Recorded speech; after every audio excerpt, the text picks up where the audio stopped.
I mean, it's the beauty of what you said, compounding numbers. If someone has $10 million and they're getting 7%, it doubles every 10 years, right? It's called the rule of 72 I'm sure everyone here knows what it is. But if you look at it, if someone's in their 60s, it may double 3 times. So if you have 10 million in your estate, you don't gift it to your family dynasty trust to the slat. It doubles to 20, 40, 80, right? So 30 years henceforth, they now have $80 million in their estate, and the IRS, depending on the exemption at that point, is probably going to take at least 30 or $40 million from that one mistake. Right. And it's voluntary. So the client objections would be, well, I've heard a lot, we've all heard all the objections, is that, how do I do this? I want to have control. What if my kids turn on me? There's all situations with us and the legal teams that we work with to help you navigate that, including a great one you mentioned. If the wife dies, there's a policy on the wife and they get insurance, and now the husband can now access it, and vice versa. But there's more controls too, changing trustees. You can do something called, like when you decant wine, you can decant a trust to a new trust.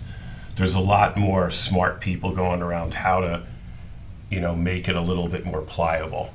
So that one technique, we run projections for people when we're helping them. We say, all right, if 7% a reasonable interest return, and then we just double it 3 times, and we show them what the tax is. So option A is the 10 million turns into whatever 80 million, and now there's no tax on it. Option B is the 10 million turns into 80 million, and you owe the IRS $30 million, your children. I think you work too hard to just do that. One more objection I get is, I get this a lot, and you guys will probably do too.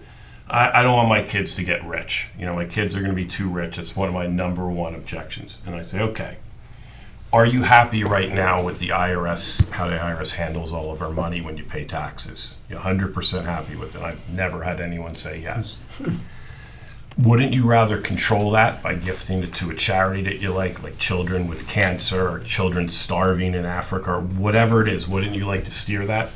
So there's ways to keep their spendthrift divisions to keep your kids okay, but also we also want to know you can control the charity. And what's your favorite charity? What do people really like? And mine, it's usually something with kids that they can't help themselves, right? And they're in bad need. Those are usually the ones that I like. So that objection to do a slat and to do the gifting is so important for people, and it's a voluntary tax, as I said earlier.